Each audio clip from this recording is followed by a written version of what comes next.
Hello hello, j'espère que tu vas bien. Je te souhaite la bienvenue pour ce nouvel épisode du podcast Insatiable Compulsion. Dans l'épisode d'aujourd'hui, je voulais te parler d'un sujet qu'on m'a beaucoup demandé d'aborder sur les réseaux sociaux, en DM, dans les commentaires, peu importe, qui est pourquoi est-ce que je mange parfois, généralement c'est même souvent, jusqu'à en avoir mal au ventre. Peut-être que ça t'est déjà arrivé, ça m'est déjà arrivé aussi.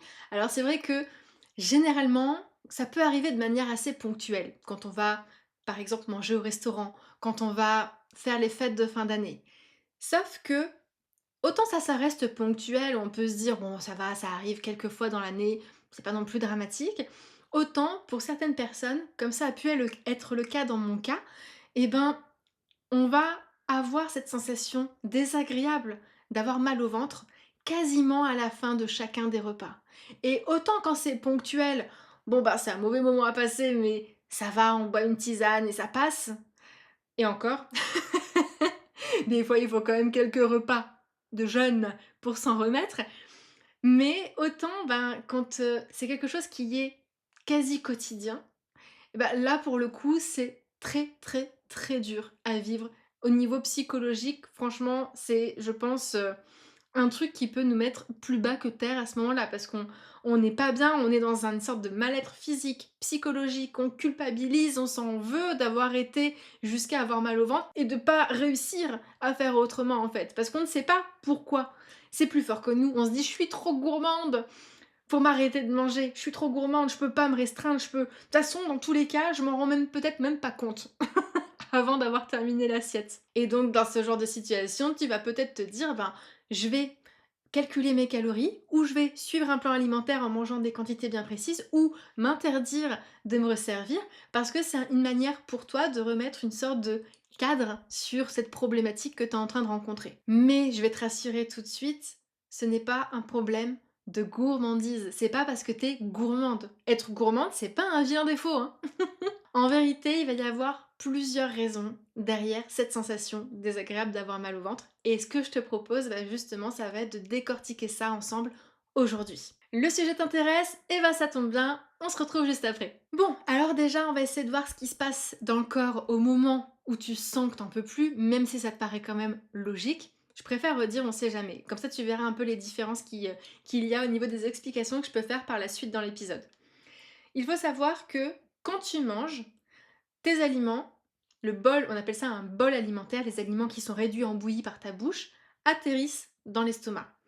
L'estomac, c'est du coup un réservoir qui va du coup accueillir ton bol alimentaire pour après faire son taf, envoyer de l'acide, aider les intestins pour la suite des opérations. Mais bref, on va se concentrer sur l'estomac. L'estomac, donc c'est un réservoir, et en fait, moi je l'imagine, et je pense que tu peux l'imaginer aussi comme ça pour mieux voir. Imagine un ballon qui est dégonflé. Et ben ça va être notre estomac. Tu vas manger et du coup, l'estomac va commencer à se retendre. Il va se déployer. Et comme dans un ballon, et ben à un moment donné, quand tu vas continuer de manger, l'estomac, il va du coup continuer de stocker, de stocker, de stocker. Donc ça va s'étendre exactement au même titre que quand tu continues de souffler dans un ballon un peu plus fort, et ben le ballon du coup va se mettre à gonfler et à étendre les parois. Et ben pour l'estomac, c'est la même chose. Et au moment où on sent que là, c'est en train de tirailler au niveau de l'estomac, c'est ce moment où justement il est en train de gonfler et d'augmenter un peu plus sa capacité de réservoir. Et plus il va gonfler, et plus ça va devenir douloureux, jusqu'au moment où de toute façon il ne pourra plus continuer, et où ça va être retour à l'envoyeur si tu continues. Ça, c'est ce qui se passe quand on emploie le terme j'ai trop mangé. J'ai physiquement trop mangé. Ça veut dire que à partir du moment où ton estomac commence à tirailler, on bascule dans le trop. Et la première raison qui va faire qu'on va avoir tendance à basculer dans cette fameuse sensation d'avoir trop mangé, ça va être d'avoir peur de jeter ou d'avoir faim plus tard. Alors là, forcément, on commence avec un grand classique, mais je pense que tu connais ce fameux moment où tu sens que t'es rassasié, mais que tu continues quand même de manger parce que, ça serait dommage de jeter, quoi. On va pas laisser ça dans l'assiette, on va pas laisser ça dans le plat. Ouais, mais bon, y a pas assez pour faire, un repas plus tard. Ou bien sinon, tu vas juste anticiper déjà l'arrivée de la prochaine fois où tu vas avoir faim. en te disant: «Bah ouais, non, mais là, vu que je vais être sûre de pas avoir faim», tu as peur de la faim, tu es peut-être intolérante à la faim et du coup, tu vas essayer de manger un peu plus pour être sûre et certaine de faire de ton mieux pour pas que la faim arrive trop tôt dans ta journée. Alors dans les 2 situations, je peux comprendre, hein, et je l'ai déjà fait aussi. Le problème, c'est qu'en mangeant au-delà de ton rassasiement, parce qu'à ce moment-là, tu es déjà rassasié, on est d'accord? Bah, finalement, tu te forces et tu arrives à un point où ton corps, bah, après, physiquement, il va plus en pouvoir et donc forcément, tu n'as plus faim, pour parler avec les termes que toi tu pourrais employer, mais tu vas manger quand même. Et là, bah, forcément, bah, au bout d'un moment, soit tu as de la chance et finalement en continuant, ça ne va pas jusqu'à ce que tu aies une gêne au niveau de l'estomac, mais bien souvent, eh ben, c'est le mal de ventre assuré. Donc pour éviter ça, moi ce que je te conseille déjà, ça va être de revoir un petit peu ton approche. On va changer de lunettes. J'ai pas de lunettes pour le faire, mais t'as pas compris. Mais au lieu de te dire tout simplement, je dois finir mon assiette, tu peux conserver les restes en fait. Alors je sais, ça paraît tout bête, ça paraît tout simple, ça paraît couler de source, mais pourquoi ne pas le faire, hein? Même s'il reste qu'une bouchée. Alors oui, il y a pas assez pour refaire pour un prochain repas. Mais c'est pas parce que tu gardes juste une bouchée que tu seras pas contente de l'avoir la bouchée au prochain repas ou le lendemain. Moi, toutes les fois où je laisse une bouchée de chacun des trucs, c'est l'étagère du haut dans mon frigo. Toutes les fois où je laisse une bouchée, bah, allez, sur 99 du temps, je suis hyper contente d'avoir la bouchée. Et je suis pas forcément frustrée parce que je sais qu'il y en a qu'une de toute façon, donc j'attends pas à avoir plus. Et si vraiment à un moment donné je me dis: «Ah, j'en aurais bien mangé un peu plus», bah, je me débrouille pour en refaire très rapidement au niveau des courses. Je prévois sur les courses d'après de remettre de quoi refaire, hein. Et si tu te dis: «Oui, mais dans tous les cas, ça va être jeté après», on s'en fout du après. Là, pour le moment, tu sais que t'as plus faim, t'es rassasié, mets dans une boîte. Et tu verras après ce que tu en fais. Dans quelques jours, ce sera peut-être plus facile pour toi de te dire: «Ouais, non, ça, je vais pas le manger, je vais le jeter». Et ce sera OK, d'accord? On ne se force pas à manger. Tu n'es pas une poubelle, OK? Not une pipe. Un peu de bienveillance avec ton corps, s'il te plaît. Tu n'es pas une poubelle, alors il n'y a pas de raison que tu te forces à manger alors que tu n'as plus besoin de manger. Et concernant la peur d'avoir faim plus tard, ben, aie toujours une collation avec toi. Même une collation qui se conserve si tu veux, peu importe. Moi par exemple, je sais que dans mon sac à main, j'ai toujours une collation d'urgence qui est des noisettes. Les noisettes, ça se conserve dans le temps, ça se conserve au niveau maintien aussi de l'aliment. Et l'avantage, c'est que du coup, bah, quoi qu'il arrive, peu importe où je vais, quand je prends bien mon sac à main, et ben je sais que si jamais la faim arrive et que j'ai aucun moyen d'acheter de la nourriture dans les parages, bah, je sais que je peux prendre quelques noisettes. Et l'avantage avec les noisettes, c'est que t'es pas obligé de sortir un gâteau, machin, c'est très discret à manger si jamais t'es dans une situation où tu peux pas trop te permettre d'être en train de déballer tout ton repas sur une table. Mais l'avantage avec cette collation, c'est que comme ça, ton cerveau, il est rassuré, il a moins peur d'avoir faim plus tard, et du coup, tu peux t'arrêter de manger plus sereinement, sans forcément dépasser ton rassasiement et donc sans te forcer. Alors, je sais pas, mais depuis tout à l'heure, j'emploie le terme rassasiement. Et vu que je ne sais pas si tu sais exactement ce que c'est que le rassasiement, juste je te fais un petit point très brief, hein, parce que c'est pas non plus très long. Être rassasié, ce n'est pas avoir justement la sensation d'estomac rempli. Ok, c'est pour ça que j'ai vraiment voulu faire une distinction tout à l'heure. Ça, c'est ce qu'on appelle la sensation d'avoir trop mangé. Le rassasiement, c'est le fait de ne plus avoir envie de manger. Donc plus envie d'un aliment, c'est-à-dire rassasié d'un aliment, ou plus envie de manger de manière globale. On appelle ça le rassasiement global. Ok. Donc, à partir du moment où tu n'as plus envie de cet aliment ou plus envie de manger, on peut dire que tu es rassasié, tout simplement. Donc, tu peux être rassasié, mais avoir encore de la place au niveau de l'estomac. Et à l'inverse, tu peux avoir l'estomac totalement plein, blindé jusqu'à en avoir mal au bide, et pas avoir cette sensation d'être rassasié, parce que tu as mal au ventre, mais tu as encore envie de manger. Donc là déjà dans le premier cas de figure qu'on vient d'évoquer, on est plus au stade où ton rassasiement est arrivé avant que tu aies mal à l'estomac, mais forcément, vu que tu continues, que tu te forces pour la peur de jeter ou la peur d'avoir faim, et ben tu peux en arriver à cette douleur au niveau de l'estomac. La deuxième raison qui peut expliquer que tu aies cette douleur aussi à l'estomac après manger, c'est le manque de conscience pendant tes repas. Alors on est beaucoup à le faire, à l'avoir fait, prendre le repas sur le pouce en regardant la télé et avaler sans vraiment savourer ce qu'on est en train de manger, de faire 10 000 trucs en même temps, ou juste tout simplement être dans sa tête et pas du tout sur ce qu'on est en train de faire. Le problème avec ça, c'est que ton cerveau, vu qu'il est occupé à faire plein d'autres choses et qu'il est pas du tout sur l'activité principale qui est de manger, eh ben, il ne comptabilise pas, en gros, les bouchées, comme il est censé le faire à la base, et donc le moment où il va t'envoyer le signal de rassasiement, il va être retardé par rapport à ce qui se passerait si lui, il était en pleine conscience.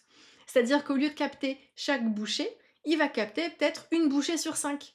Et donc forcément, le moment où il va comprendre que là, tu as mangé suffisamment par rapport aux besoins de base, parce que c'est le cerveau qui gère tout ça, eh ben ça va être plus long, plus loin. Typiquement, cette raison-là est la plus récurrente quand on a la sensation, après avoir mangé, d'avoir trop mangé et de s'en rendre compte justement seulement après avoir mangé. C'est la situation du coup où le rassasiement va arriver après avoir la sensation du trop plein. Et vu qu'en plus t'es pas en conscience, bah, en plus de pas sentir le rassasiement et de le retarder, et ben du coup tu ressens pas non plus la sensation de trop au niveau de l'estomac. Généralement, quand on travaille sur le fait de remettre de la conscience avec les patientes, elles voient que leur seuil de tolérance au niveau du remplissage de l'estomac diminue. C'est pas qu'il diminue, c'est juste qu'elles s'en rendent compte de plus en plus tôt par rapport à avant. Donc ce que je te propose, c'est de manger, peut-être pas en pleine conscience, mais au moins en conscience, avec un minimum de conscience. Prends le temps de t'asseoir quand tu es en train de manger, même si c'est pas un repas principal. Prends le temps de t'asseoir. Prends le temps de savourer au moins ce que tu es en train de manger. Prends le temps de mastiquer ce que tu es en train de manger. Ne gobe pas les aliments. Parce que sinon, c'est comme si tu étais en train de manger de l'eau, du vent. Pour ton cerveau, en tout cas, c'est comme ça qu'il le compte. Pour ton corps, derrière, t'inquiète qu'il fait bien les calculs. Mais du coup, ça va permettre à ton cerveau de mieux enregistrer, de mieux capter en fait les différentes bouchées que tu es en train de manger. Et donc, il va te faire arrêter quand il le faut avec le signal de rassasiement. La troisième raison qui font qu'on peut aller dans la sensation de trop, c'est de manger en fonction des quantités et non de ton rassasiement. C'est-à-dire que tu vas essentiellement manger les quantités que tu t'es servi, les quantités qui sont devant toi, et non en fonction de ton absence d'envie pour ces aliments-là. Et ça va notamment souvent arriver quand il va y avoir des rééquilibrages alimentaires, des régimes qui vont dicter des portions, des quantités précises justement de ce que tu dois manger ou ne dois pas manger. En gros, mise en situation, t'as ton assiette, t'as une quantité définie dans ton assiette, tu la manges, point final. Sans te demander si t'en avais vraiment envie ou si finalement t'étais rassasié. Donc l'idée ici, ça va être de réapprendre à manger en fonction de tes sensations. C'est pas parce que tu t'es servi une portion entière que tu dois nécessairement tout finir. Demande-toi du coup régulièrement pendant le repas, est-ce que j'ai encore envie de manger? Est-ce que j'ai encore envie de manger cet aliment-là? Si la réponse c'est non, arrête-toi là, même s'il reste de la nourriture dans ton assiette. Bon, et là après ça te renvoie à la première raison si jamais c'est compliqué pour toi de jeter ou de laisser. Ensuite, la quatrième raison qui vont faire qu'on va se sentir parfois dans le trop après manger, ça va être les compensations émotionnelles. Tu l'auras compris, dans compensation émotionnelle, on a le terme émotion. Ça veut dire que tu vas essentiellement manger pour te réconforter, parce que tu te sentais peut-être triste, énervé, stressé, ou peut-être parce que tu t'ennuyais, que tu savais pas trop quoi faire, et que t'accueillais pas le fait que t'étais en train de t'ennuyer et que c'était ok de parfois s'ennuyer. Et du coup, ça, c'est ce qu'on appelle manger ses émotions. Le problème, c'est que dans ces moments-là, bah, tu vas pas vraiment manger parce que tu as faim ou parce que tu as envie d'un aliment en particulier. Tu vas essentiellement manger parce que tu cherches à apaiser une émotion. Tu vas ressentir, on pourrait appeler ça une envie de manger, mais tu vas plutôt ressentir un besoin un peu viscéral et urgent de manger. Et le problème, c'est que le rassasiement, tu le trouveras jamais dans ce genre de situation parce que ton besoin, à ce moment-là, ce n'est pas un besoin alimentaire. Donc là, ici, moi, ce que je vais te conseiller, c'est, dans ce genre de situation, apprendre à écouter tes émotions. Alors ça, c'est tout un protocole, tout un processus pour pouvoir mettre ça en place. Mais si tu sens que tu as envie de manger pour compenser, prends un moment déjà pour te demander bah, qu'est-ce que je ressens vraiment. Est-ce que c'est de la faim? Est-ce que c'est une envie de manger émotionnelle? Est-ce que c'est une émotion que tu cherches à fuir? Et tu verras finalement que, en apprenant dans ce genre de cas de figure, à accueillir tes émotions, ça va vraiment t'aider à ne plus manger au-delà de ta sensation de faim. D'ailleurs, à ce sujet, j'avais fait déjà un épisode de podcast sur comment savoir si tu manges réellement tes émotions, où je t'explique justement les envies de manger émotionnelles, les compensations émotionnelles, pour que tu puisses y voir plus clair. Si ça t'intéresse, je te mets le lien en description. Et enfin, la 5e raison que je voulais partager avec toi aujourd'hui qui peut faire qu'on va basculer dans la sensation physique de trop, c'est de se dire, dès le début du repas, je garde le meilleur pour la fin. Alors, je sais vraiment pas d'où vient cette habitude, d'où vient cette fameuse règle et injonction de on doit toujours terminer par ce qu'on préfère. Je pense que c'est un moyen finalement de, tu vois, finir par soit une touche sucrée, soit d'être sûr de terminer le repas sur une note satisfaisante en se disant j'ai pas envie de finir le repas sur un truc un peu dégueu. Mais du coup, qui t'oblige à manger le truc dégueu? Pourquoi tu t'obliges à manger le truc dégueu? Non mais mange les trucs qui te font plaisir et que les trucs qui te font plaisir. Parce que si t'as envie de manger une crêpe à la pâte à tartiner dès le début du repas, qu'est-ce qui t'empêche de le faire? Si ton cerveau t'oriente, te donne cette envie de crêpe à la pâte à tartiner, c'est qu'à ce moment-là, son besoin prioritaire, c'est ça. Qu'est-ce que tu vas t'embêter à manger tes crudités, tes féculents? Il s'en fout lui de ça, il te dit qu'il veut la crêpe à la pâte à tartiner. Mange cette crêpe à la pâte à tartiner. Peut-être que ce sera juste ça ton repas. Peut-être que derrière tu verras qu'après cette crêpe, peut-être que tu en auras envie d'une deuxième, mais peut-être que tu auras envie de manger la suite du plat. Et tu verras que tu seras beaucoup moins frustré de t'arrêter de manger par la suite quand tu seras rassasié, sur un truc finalement où t'aimes bien mais ça valait pas la crêpe à la pâte à tartiner, que si jamais tu te retrouves que là tu sens que t'as trop mangé et que tu te dis oh punaise je suis deg, j'avais attendu la crêpe pendant tout le repas et là j'ai plus la place de manger la crêpe. Donc ce qui va se passer, c'est soit tu vas être frustré, soit tu vas quand même la manger et aggraver cette sensation de mal-être au niveau de l'estomac. Donc mon conseil, c'est justement de commencer par ce qui te fait le plus envie sur ta prise alimentaire. Si tu as envie de commencer par des protéines, tu commences par des protéines. Si tu as envie de commencer par un fondant au chocolat, commence par ton fondant au chocolat. Soit.